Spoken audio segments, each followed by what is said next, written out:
Good morning, students. Now, this is the next video for class 11, chapter 7, Sources of Business Finance.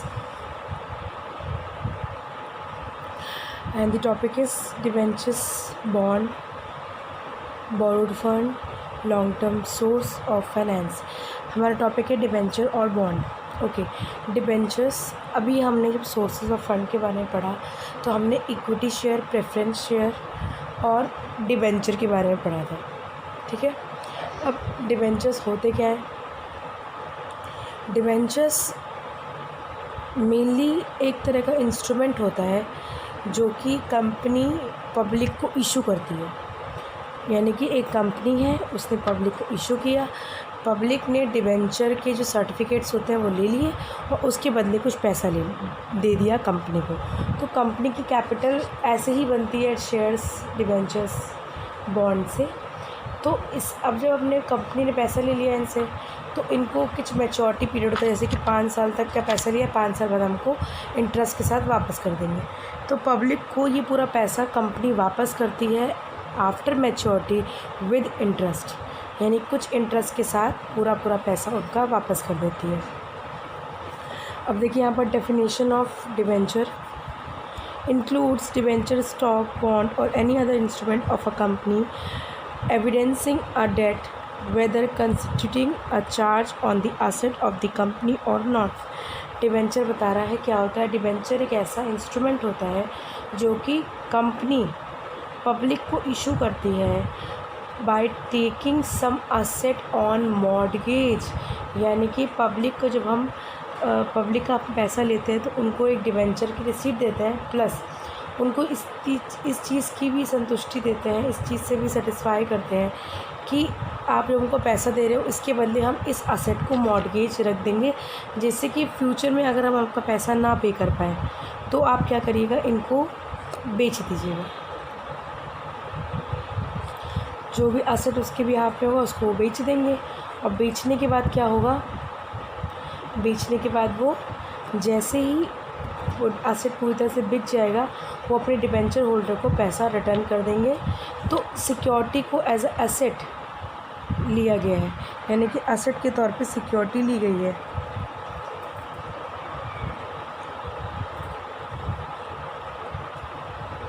तो debenture, stock या इस तरह के instrument क्या है? इस तरह के इंस्ट्रूमेंट कंपनी इशू करती है, जिससे कंपनी एक तरह से लोन लेती है पब्लिक से. इसको हम लोन भी कहते हैं कि देखिए यहाँ पर बोरोड फंड लिखा है. बोरोड मतलब क्या होता है? लोन लेना. यानी कि कुछ पैसा हमने पब्लिक से लिया है, हमको विद इंटरेस्ट को वापस करना है, वापस एक मैच्योरिटी पे करना है, यानी कि एक टाइम पीरियड पे आपको उसको पेमेंट कर देना, मतलब वापस कर देना है विद इंटरेस्ट. आपको इंटरेस्ट के साथ वापस कर देना है. ये एक ऐसी सिक्योरिटी होती है जिसके अगेंस्ट हम कोई ना कोई असेट, एज अ कंपनी कोई ना कोई असेट ज़रूर दाव पे लगाते हैं. अगर हम ऐसा नहीं करेंगे तो हमको फ्यूचर में दिक्कत होएगी, क्योंकि अगर डिवेंचर्स किसी ने लिए हैं तो वो असेट को मॉर्गेज ज़रूर करना चाहेगा. ओनली बिकॉज अगर असेट को मॉर्गेज करते हैं उससे हमारा फ़ायदा क्या होता है, कल को हमको कंपनी मान लो किसी वजह से दिवालिया घोषित हो गई या लॉस हो गया, तो उसके असेट, जो असेट उसने मॉर्गेज किया है, उस एसेट को बेच के हम अपने पैसे जो डिवेंचर में हमने इन्वेस्ट किया है उसको हम वापस ले सकते हैं.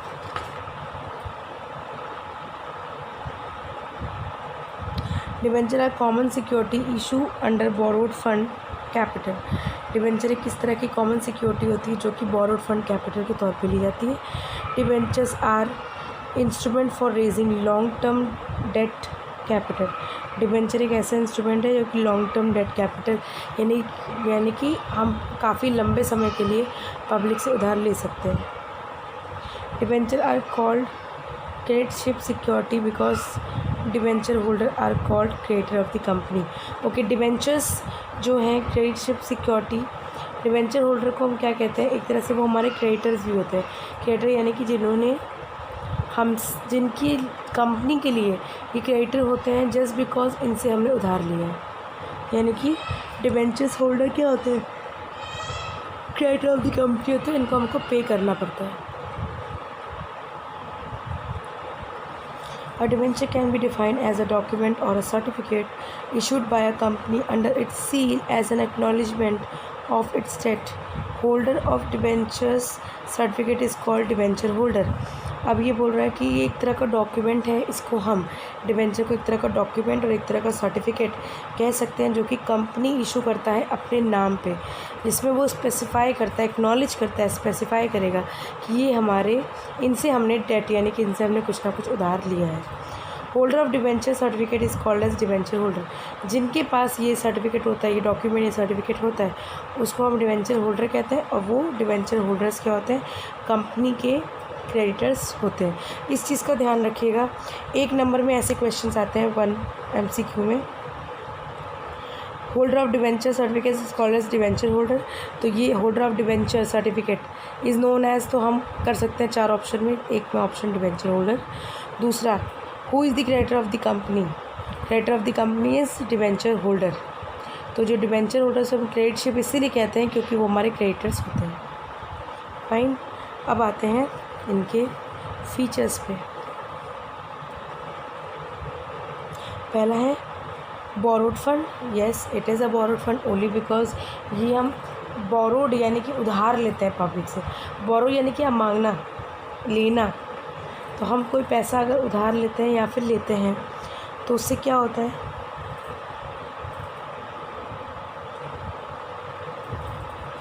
उससे ये होता है कि कंपनी की लायबिलिटी बढ़ जाती है, यानी कंपनी रिस्पॉन्सिबल है कि उन्हें किसी भी तरह से अपने क्रेडिटर का पैसा ज़रूर चुकाना है। तो क्योंकि डिबेंचर होल्डर क्रेडिटर्स होते हैं, ये हमसे बोरोड फंड लेते हैं, इसलिए हमको इनसे ज़रूर पैसा लेके इनको चुकाना पड़ता है। यानी कि हमको चाहिए कि हम इनके पैसे जितनी जल्दी उतनी जल्दी पे ऑफ कर दें। Next point, fix rate of interest. Fix rate of interest में हम क्या बोलेंगे? फिक्स रेट ऑफ इंटरेस्ट यानी कि इंटरेस्ट के तौर पे कुछ ना कुछ पैसा दिया जाता है जो हमारे डिबेंचर होल्डर होते हैं। यानी कि अगर आप किसी से पैसा ले रहे हो for long term, for 5 year, for 10 years, अगर आप किसी से ले रहे हो तो आप उनका पैसा कुछ ना कुछ तो आपको इंटरेस्ट पे करना ही पड़ेगा। तो शेयर्स में जैसे कि डिविडेंड पे किया जाता है, वैसे डिबेंचर्स में क्योंकि हमारा उधार है तो उधार नाम दे के हमने इसको बोला, तो ये हमारे क्या हो गए? एक तरह से हमको इंटरेस्ट को पे करना है अपने क्रेडिटर्स को। और जो रेट ऑफ इंटरेस्ट है वो डिसाइड होता है एनुअली, यानी कि जनरल मीटिंग्स में। The rate of interest is decided in the annual general meeting of the company. यानी कि जो रेट ऑफ इंटरेस्ट है वो एनुअल जनरल मीटिंग में ही डिसाइड हो जाता है कितना रेट ऑफ इंटरेस्ट हमको अपने डिबेंचर होल्डर्स को देना है। Next, compulsory payment of interest.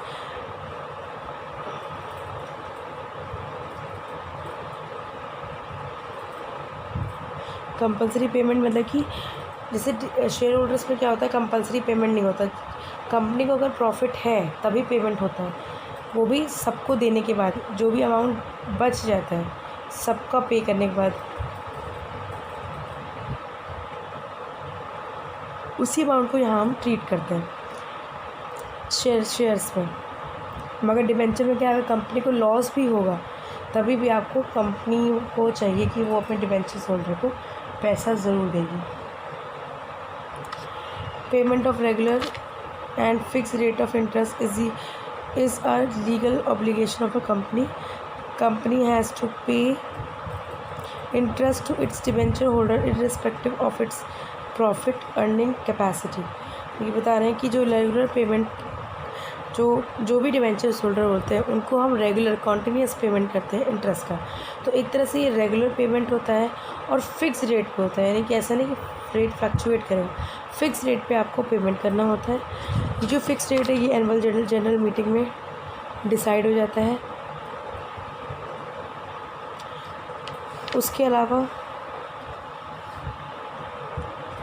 Company has to pay interest to its debenture holder respective of its profit earning capacity. यानी कंपनी को जो इंटरेस्ट पेमेंट करते हैं वो अपनी प्रॉफिट कैपेसिटी के अकॉर्डिंग करते हैं। यानी कि अगर आपके पास प्रॉफिट है तो आपको पेमेंट करनी है, but if you have loss तब भी आपको पेमेंट करना है। Next point, security. Most of the time debentures are issued against the charge of some fix asset. Of the company. Security मैंने आपको बताया था मॉर्गेज करता है, कुछ ना कुछ असेट को ज़रूर मॉर्गेज करवाते हैं डिबेंचर्स होल्डर। जैसे कि कल को हम उनका बिज़नेस में प्रॉफिट ना हो या किसी भी एंगल से इनको लॉस हो रहा हो, तो अगर ये इंटरेस्ट नहीं दे पा रहे हैं तो हमको अपने डिबेंचर्स को विड्रॉ कर सकते हैं। अगर ये पेमेंट भी नहीं कर पा रहे हैं हमको, तो हमको इनके असेट को बेच कर जो पैसा मिलेगा वही हम अपने डिबेंचर्स को का भरपाई कर सकते हैं। तो यही बता रहा है कि कुछ ऐसे डिबेंचर्स होते हैं जिनके अगेंस्ट हम कुछ ना कुछ पेमेंट हम कर सकते हैं। Now the next point, redeemable debentures are always redeemed और pay back on expiry of fix period of time. Redeemable मतलब क्या होता है? रिडीम करना। रिडीम मतलब रिफ़ंड करवाना। रिफ़ंड मतलब होता है जहाँ पर भी आपने पैसा लगाया है वो पैसा आपको वापस मिलना। ठीक, तो रिडीमेबल मतलब क्या होता है? यहाँ पर डिबेंचर मान लीजिए आपने 5, 10, 15 साल के लिए हैं, उसके बाद आपका जैसे टेन्योर ख़त्म होता है, यानी कि जैसे आपका मैच्योरिटी हो जाती है, टाइम बीइंग जो 5 से 10 साल से 15 साल का आपने ले रखा है वो ख़त्म हो जाता है। उस ख़त्म होने के बाद आप क्या करते हैं? आप जो आपके पास डिबेंचर है उसको आप रिडीम यानी कि रिफ़ंड करवा लेते हैं, यानी कि अब मेरा पूरा पैसा मुझे विद इंटरेस्ट वापस कर दीजिए। आफ्टर द एक्सपायरी यानी कि एक्सपायरी होने के बाद, जैसे कि 5 साल के लिए, तो यहाँ 5 साल ख़त्म हुआ, आपने क्या किया उसकी मैच्योरिटी यानी कि वो मैच्योर हो गया है वो, तो अब आपको जो आपने पैसा इन्वेस्ट किया था वो पैसा प्लस आपका जो इंटरेस्ट बनता है उन सबको मिला के आप अपना पेमेंट ले सकते हैं।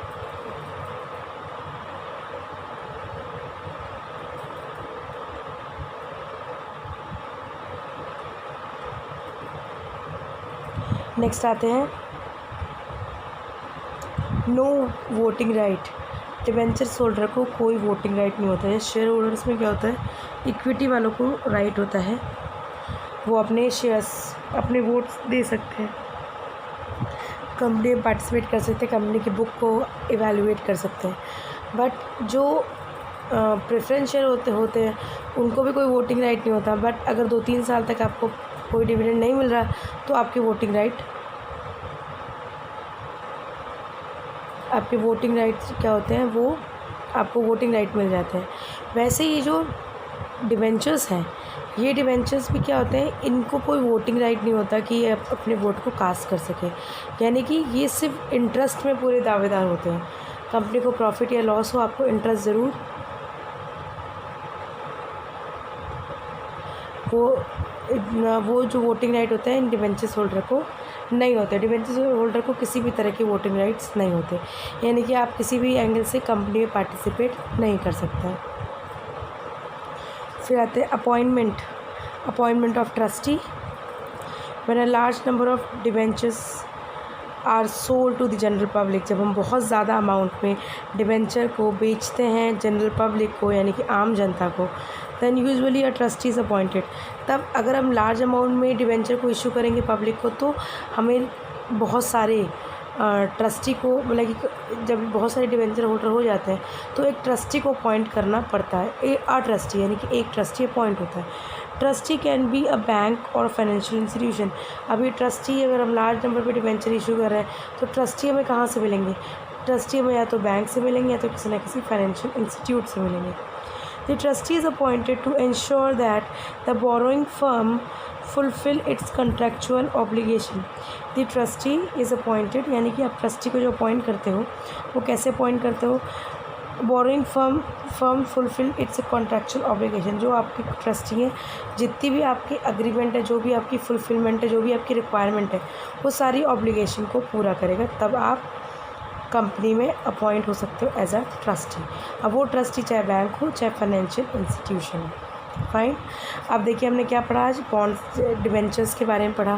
डिबेंचर क्या होता है? एक तरह का इंस्ट्रूमेंट होता है या एक तरह का डॉक्यूमेंट होता है या एक तरह का सर्टिफिकेट होता है जो कंपनी जनरल पब्लिक को इशू करती है और उससे जब पैसा लेती है, कुछ पैसा डिबेंचर के तौर पे लेती है, तो उसको इंटरेस्ट सहित वापस करती है। डिबेंचर्स होल्डर को हम क्रेडिटर्स भी कहते हैं। उसके अलावा जो होल्डर ऑफ डिबेंचर्स होते हैं उन्हें ही हम कहते हैं डिबेंचर होल्डर। अब इनके फीचर्स दिए हुए हैं। फीचर्स पहला पॉइंट क्या दिया है, बोरोड फंड है। येस, ये बोरोड फंड, इसका नाम ही है उधार लेना वाला fund. Fix rate of interest में अपने इंटरेस्ट को पे करते हैं। ये ज़रूरी है, कंपलसरी है कि अपना इंटरेस्ट पेमेंट ज़रूर करेंगे, वेदर कंपनी है सर्वाइव फ्रॉम प्रॉफिट और लॉस। सिक्योरिटीज़, कुछ ना कुछ डिबेंचर्स में टाइप्स ऑफ डिबेंचर्स हैं, उनमें कुछ डिबेंचर्स ऐसे हैं जिनमें कोई ना कोई फिक्स असेट के तौर पे कुछ ना कुछ सिक्योरिटी रखते हैं। Redeemable, yes it is redeemable, ये एक आफ्टर सम टाइम पे बैक किया जाता है, पूरा पेमेंट कर दिया जाता है। डिबेंचर होल्डर को कोई भी वोटिंग राइट नहीं होते, they have no voting rights.